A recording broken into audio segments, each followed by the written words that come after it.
the Trumpet Daily from Jerusalem.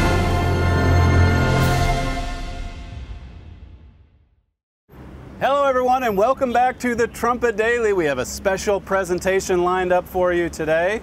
We're here in Israel, and in early August here in Israel, it's a very popular time for vacation and holiday. And so all over the nation, you have all kinds of shows and festivals going on, like right here in Carmiel, a little northern town, just about 10 or 15 miles from the Lebanon border.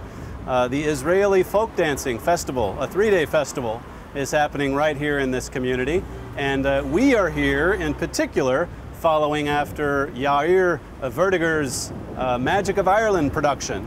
He will be performing his show later on today in this venue right behind me. I won't try to pronounce the Hebrew name for this auditorium. It seats about 800 people. It's a sold-out performance, so we're very excited to get in and film as much of the production as we can. Mr. Werdyger has given us approval to show portions of the show here today, as well as a performance that he gave earlier this week down in Netanya, which was an outdoor performance right next to the beach. So for the course of this particular program, we'll be showing you a few excerpts from the performance here in this venue, and then we'll also be interviewing Mr. Werdyger in the middle of the program so that you can get to know a little bit more about his production and also about him personally. And then we'll wrap up today's production by taking you down to Netanya in the amphitheater down there, which also it was free to the public, so it wasn't sold out, I guess in any way, but it was a packed performance. Probably about 1,200 people were down there for that one. So with that, we'll turn it over to all of the highlights from these two productions and just say enjoy the show.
I'm here with Yair Werdyger, and we're at the Israeli Folk Festival in Carmiel, northern Israel, and he just had a performance with the Magic of Ireland show, his production, that he's the creator of. And so maybe to begin with, you could just, before you go back and tell me a little bit about you, you could tell me about your show, your production, when it started, and what all went into putting it together. Yeah, well, so this is a production, Israeli production. And it's combined Irish music tradition and modern. And we started it in February this year, and it's ran through all of cultures and big festivals. Even here for the first time in the Israeli Folk Festival. This is the first time this show is played here? Yes. And you said the folk festival's gone on for about 30 years here? 30 years, yes. And it combined lots of dances of 3 days of Israeli folk dance and lots of Mediterranean dance and everything. And yes, and it's a very honor to perform it for the first time and with this new show. And your new show, Magic of Ireland, you said that started in February. Yes. And so how long did it take you to get that show together for its premiere back in February? Wow, it's about a year and a half production that we got to create all the choreographies and the musician and the music. Most of the music is original, and it's combined. And it's combined tradition with interpretation of Israeli, like Mediterranean things and Sinti things. And yes, it's and we create and we work on this like about a year and a half.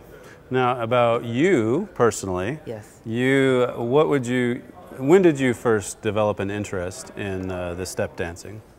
It was back to '94 when Riverdance did the 7 minutes in the interval of the Eurovision Song Contest, and I first saw Flatley and Gene Butler, and it got through me. And after 2 years, Lord of the Dance came out, and then you were hooked. Again, yes. And I searched for this in Israel, but I called lots of studios, dance studios, and everybody said that they don't know what is Irish dancing. So back days I bought videotapes to learn Irish dance, and I saw the steps from Lord of the Dance, and I tried to copycat it. But I said to myself that I need a teacher, so I went to London, I did a workshop, and then after 2 years I went to Ireland, and back and forth I came like about 14 times, and I taught by a certified teacher, Mary Brady from Galway, and she trained me to do also the teachers, and in 2008 I got my TCRG. And about 3 months ago, I passed, and I got the diploma to be an adjudicator. So Right. So you might have alluded to this already, but when you came back to try to basically start Irish dance in Israel, what would you say Israel's? How familiar was Israel with that style of dance? It was hard because I started when I wanted to. I create a dance troupe and everything. It was like we have 4 students, and so you were basically just starting from scratch. Yes. Yes. Because I brought the Irish dancing to Israel, and we started with 4 students, and it was developed to over 250 through all the country. Well, congratulations on a sold-out performance today. I Yes, think this is an 800-seat. Arena here, and every seat was packed, and people were clapping along, as you'll see from some of the highlights that we'll show. We'll actually conclude this segment by showing, in addition to the highlights from this performance, one that you had just a couple of nights ago down in Netanya, which was an outdoor performance, yes. Another spectacular display. Yes. So thanks for all that you do, Thanks. and Thanks. We'll see you next time. Yes.